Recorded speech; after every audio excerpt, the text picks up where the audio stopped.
한다거나 뭐 어떤 인성 형성에 뭐 도움이 된다 이런 요인들은 그 연구에서는 없었던 거죠. 네, 이 연구에서는 아무래도 경제학 연구다 보니까 그렇지. 소득 위주로 그리고 성공도 사실 약간 경제학적인 털무로 풀어낸 그런 연구 그런 게 치중한 면이고요.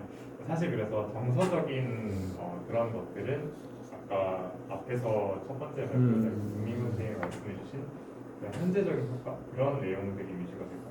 그리고 거기에는 또 그에 맞는 어떤 연구 결과들이 또 추가로 있지 않을까 그런 생각도 들고요.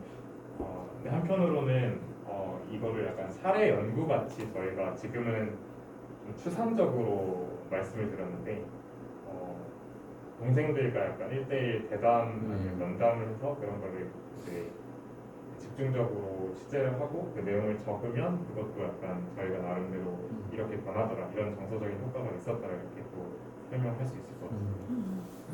지금 데이터는 그 소감문 낸 거 이런 걸 보고 이렇게 하신 거죠? 네네 맞습니다.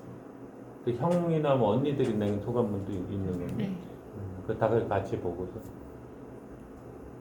굉장히 좋은 포인트 같아요. 사실 이게 이제 어떤 프로젝트나 뭐 이런 걸 하려 보면은 결국 이제 그 뭐 프로젝트를 제시하거나 지원하는 쪽에서는 좀 가시적인 어떤 효과를 좀 되게 요구를 하는 측면이 있어서 지금 여기서처럼 이렇게 뭐 아까 그 소셜 캐피탈 같은 이런 쪽으로 해가지고 그거를 뭔가 이렇게 가시화시킬 수 있으면 향후 활동에서 어떤 지원이라든지 뭐 종 프로젝트라든지 이런 걸 할 때 상당히 좀 좋은 그런 뭐 어떤 그 어필 포인트가 될 수 있을 것 같고 그래서 그런 것들을 어떤 측정하는 뭐 척도라든지 뭐 이런 거는 거기에 논문에 제시가 돼요.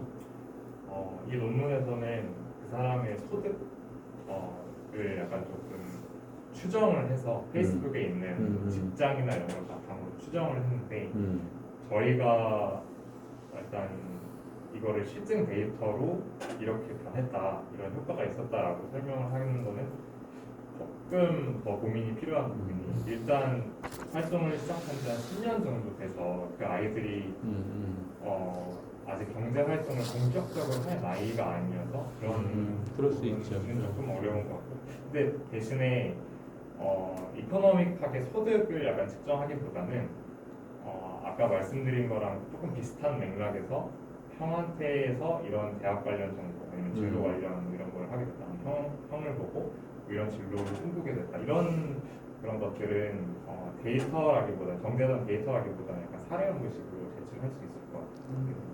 아니 저도 우리 그 김 대표가 하는 이 뭐 운동 활동에 조인한 지가 얼마 안 돼요 사실은. 근데 이제 얘기 들어보면은 뭐 지금 앞에 얘기했던 그런 백그라운드들 그런 얘기들은 뭐 예전부터 듣고 이렇게 알고 있었는데 그 놀고 먹기 굉장히 중요한 그 포인트이기도 하고 좋은 포인트이기도 한데 그래서 놀고 먹은 다음이 뭔지 그러니까 김 대표가 생각하는 뭐 이 운동에 놀고 먹은 다음에 대한 부분들을 어떻게 지금 생각하고 있고 가장 중요한 지금 역할을 하고 있잖아요 사실은 구심점이고 그래서 지금 여기서 제시한 뭐 어떤 소셜 캐피탈을 애들한테 잘 만들어줘서 10년 뭐 20년 후에 이 친구들이 뭐 지금 우리 멘토 이상의 어떤 사회적인 스테이터스라든지 성취라든지 아니면 뭐 부부라든지 이런 걸 만들 수 있는 그런 게 이제 명확한 그 어떤 그 뭘까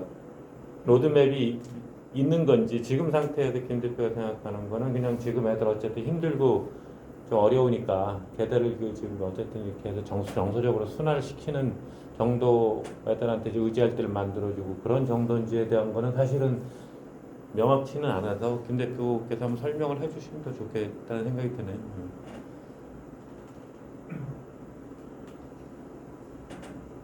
저도 한 가지 여쭤보고 싶은 게 있는데 일단은 뭐 소셜 캐피털이라는 거를 가지고 활동을 설명하는 것 자체는 너무 좋았던 것 같고요.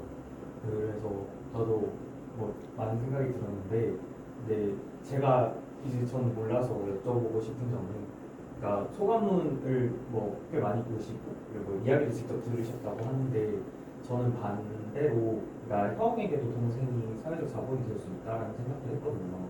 그러니까 사회적 자본을 설명하실 때 말씀하셨지만 그게 정말 그냥 낯선 사람과 만나는 것 자체도 일종의 사회적 자본이 될 수 있잖아요. 그런데 이제 물론 뭐 의도가 다 있으셨겠지만 제가 오늘 들은 바로는 동생이 그래서 형이 동생의 사회적 자본이 된다 쪽에만 조금 초점을 맞추신 것 같아서 다른 방향의 설명도 같이 들어갈 수 있겠다라는 생각도 들고 그게 있으면 조금 더 좋았겠다라는 생각도 들었어요. 맞습니다. 그래서 일단 되게 좋은 말씀을 해주신 것 같은데 사실 봉사라는 것이 20대, 30대 학생들이 하는 봉사라는 것이 굉장히 이례적인 경우가 많고 단기적인 경우가 많고 근데 이거는 어떤 대상을 두고 사실 말이 놀고 먹는 거지만 처음에 나갈 때 얼마나 어색하고 힘들겠어요.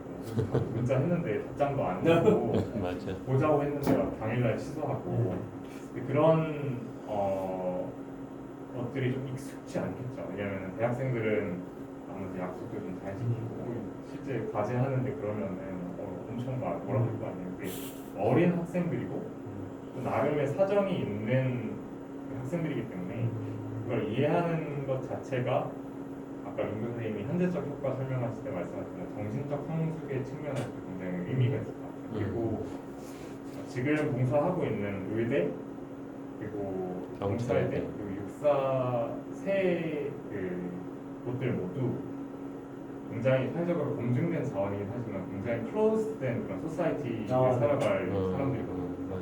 그런 사람들도 나와 전혀 배경이 다른 그런 사람 학생들을 만나는 것도 아까 말씀해 주신 것처럼 굉장히 의미가 있을 것 같아요. 그리고 다른 측면에서는 어떻게 보면 우리 사회의 약간 각 분야에서의 지도자들이니까 그러니까 대사람들이니까 그런 것들을 배우는 것도 굉장히 의미가 있을 것 같습니다. 그것도 굉장히 좋은 포인트 같아요. 그래서 진짜 이 조직 생활하는 사람들이잖아요. 그런 사람들이 좀 폭넓게 사회를 다 볼 수는 없지만 자기보다 훨씬 좀 어려운 환경에 있는 사람 눈을 통해서 사회를 보고 또 느끼고 또 그들한테 어떤 기회를 만들고 하는 거는 굉장히 중요한 그 사람들 살아가는 데 도움이 된다는 건 전적으로 동의합니다. 그리고 놀고 먹기는 되게 좋은 표현 같아요. 왜냐면 결국 밥을 나눈다는 게 식구잖아, 식구. 밥을 나눠 먹는 사람들이잖아. 그러니까는 뭐 이렇게 가족이 되는 게 되게 중요한 포인트라서 아마 이게 그 식비를 보조하는 게 제일 큰 역할 같은데. 네.